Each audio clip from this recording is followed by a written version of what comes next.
What is up, my dudes? This is going to be a bit of a ramble. This will probably piss some people off, and I'm very much okay with that. Sometimes people need to be pissed off in order to learn things, and that's okay.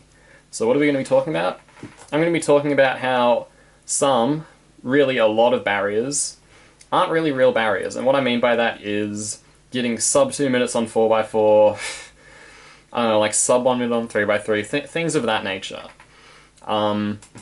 And the reason I want to talk about this is because I see a lot of like lower level cubers, not to, be mean, everyone starts somewhere. I was low level at one point. Every cuber who's made anything of themselves was low level at one point.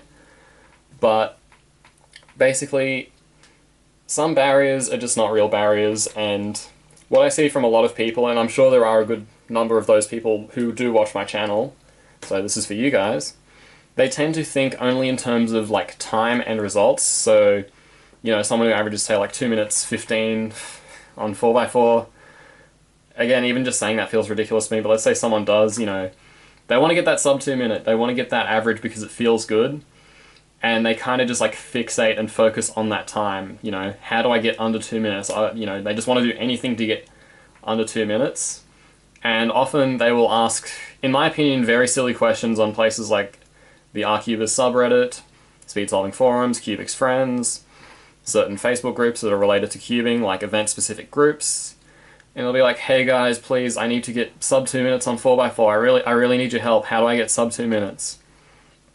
And pretty much all I have to say on this one is I've been to nearly 80 competitions, and I've seen a lot of people solving 4x4 in god-awful, terrible ways using inefficient crap, no look ahead really, just not even good finger tricks half the time, in many different combinations and varieties, and being able to get sub 2 minute solves for 4x4.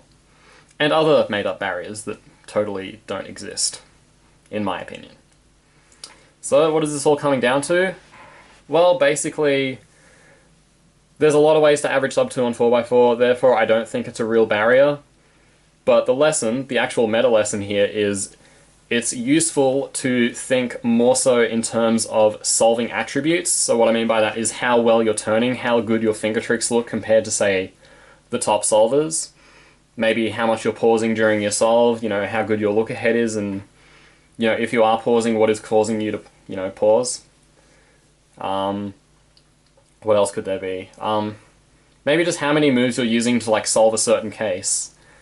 Like for 3x3, for example, someone who's averaging like 30 seconds, like, they want to get sub 30, but they're not really thinking about anything other than, just getting under that time, and they're just kind of solving very mindlessly. But if they really took the time to, even watch someone who averages like 15 seconds on 3x3, they would see like, oh, okay, they're doing the F12 cases, with not too many moves, whereas I tend to use a lot of moves.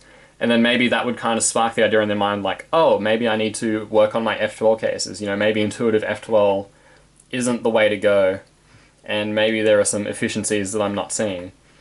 And then maybe they'd go onto sites like AlcDB, and then they'd find better algorithms for cases, and then they would learn them. But that's not what people tend to do. People very much like to be spoon-fed, which is unfortunate. It's a very big aspect of the community, wanting to be spoon-fed, but it is what it is. But yeah, that's the meta lesson. If you're someone who's posting in Facebook groups like, how do I get sub 5 minutes on 6x6, or how do I get sub 4 minutes on Megaminx, just think about how fast the fastest people in the world are. So you're averaging 4 minutes on Megaminx. There are people out there getting under 35-second averages on the regular. So you have to kind of think, okay, I'm solving over 3 minutes slower than the world's fastest people, or if you want to think of it as a percentage, which is probably more useful, like 4 or 5 times slower than the fastest people. So maybe you don't necessarily need quote-unquote tips, or, just really any deep insight whatsoever. You probably just need to do more solves. And what will get you most of your mileage in the long run is not thinking in terms of your times, but thinking in terms of what areas of your solve are you not particularly good at.